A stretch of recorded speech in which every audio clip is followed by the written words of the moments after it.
guys, welcome back to Royal Divine. Kate Middleton to Catherine, becoming Princess of Wales. Will they get them? Before we continue, I encourage you to hit the subscription button. Unless you are a devoted student of history, the answer may be no. But what they share, along with, briefly, Catherine of Aragon, is that they were at one time all the Princess of Wales. For the vast part of history, the title now bestowed on Catherine Middleton, wife of Prince William, meant a figure destined to be largely forgotten. They were always just the wife of the Prince of Wales, apart from the aforesaid Gwenllian, the only Welsh woman to have been given the title in her own right by her father Llywelyn, last native Prince of Wales. If Catherine was coming to this role at almost any other time, it would be unremarkable to be named Princess of Wales. But the last woman with the title was Diana Spencer, her late mother-in-law, who became probably the most photographed woman in the world. It's a tough act to follow. Diana's life from the fairy tale wedding later revealed to be a loveless union,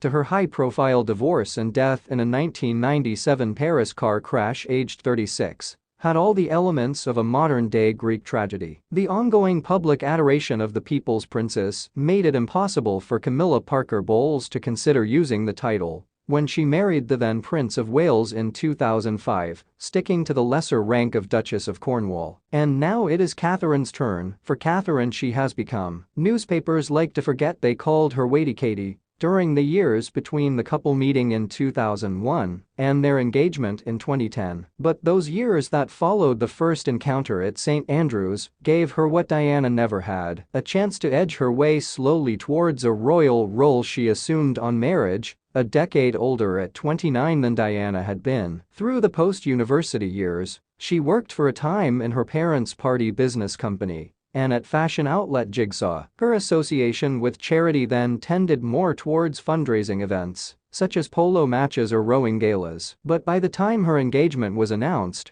as she and William took up life together on the North Wales island of Anglesey, she was starting to move into the traditional royal role of charity patron, particularly in the area of children and mental health. Sue Hesketh is a cub leader with First Menai Bridge Scouts, who meet near the Bedorgan estate where William and Catherine lived, while he worked as an RAF search and rescue helicopter pilot. She remembers how Catherine's association with the Scouts began with a message telling the pack she was interested in helping at meetings. It was a private thing, we weren't allowed to tell people, she said. Catherine helped out about 12 times. She came the first night. She introduced herself and we were all very excited. The Cubs obviously didn't know who she was, and when they were sat around the table with her, one of them said to her, "Does your husband fly helicopters?" And she said yes, and he said to friends, "I told you." When he went home and told his mother that she'd been there, she told him off for telling lies